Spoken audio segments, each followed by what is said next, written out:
Greater female emancipation, influence and power has yielded tremendous macro-scale benefits to the world that might not be entirely obvious to everyone quite yet. Firstly, feminism and female emancipation is the most potent tool and weapon we have at our disposal to fight against the grave threat of overpopulation. Secondly, I believe that female emancipation and feminism are highly eugenic and pacifying.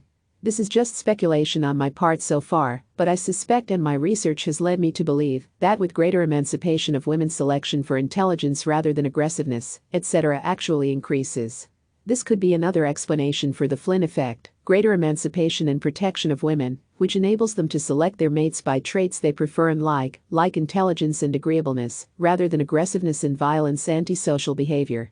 So the less chauvinistic macho a population or culture is, the more likely it is to select for intelligence, lower testosterone, i.e., lower aggressiveness, higher dopamine, and against the low-activity MAOA warrior gene, i.e., psychopathy. Women like men to make them laugh, for example. I think this has an evolutionary reason, because it is an easy way for women to detect intelligence, and also it is beneficial for one's health and well-being if one is less often stressed, afraid, and more happy, which is not the case if one is married to a violent psychopath, for example, whom one cannot divorce, etc. Read the article by Christopher Hitchens, Why Women Aren't Funny, for details on this topic. He, correctly in my opinion, states that women are on average not as funny as men. But that does not mean that they don't have a sense of humor, i.e., they can, even better than men, recognize and appreciate humor, they just don't use it themselves a lot. Women seem to be far superior judges of intelligence than men. This is interesting in itself. I never claimed to be able to judge intelligence immediately, but women seem to do so at better than chance level. The importance and power of humor as an easily testable proxy for identifying intelligence is not to be scoffed at. Giving women more say in the selection of their mate is likely highly eugenic for a population and culture. Does intelligence predict humor, or does humor predict intelligence? 40 years ago, scientists were already asking this question. Hawk and Thomas, testing 80 elementary level students, found a very high correlation between humor and intelligence. Humor is not about comedy, it is about a fundamental cognitive function, says Alistair Clark, author of the pattern recognition theory of humor.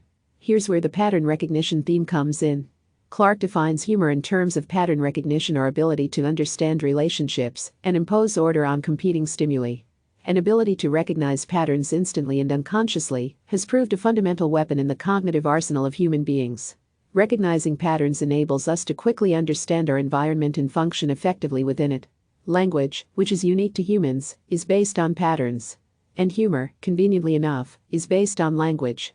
My point is mostly that we can, and, most importantly, probably should, voluntarily, evolve, adapt into and adopt more peaceful, caring, and maybe more humorous ways of competing for mates, instead of bashing each other's heads in. This would probably also help to select for higher intelligence, instead of selecting for high testosterone aggression and/or the low-activity MAOA warrior gene, i.e. antisocial psychopathic behavior, which would be very eugenic and generally terrific, in my opinion.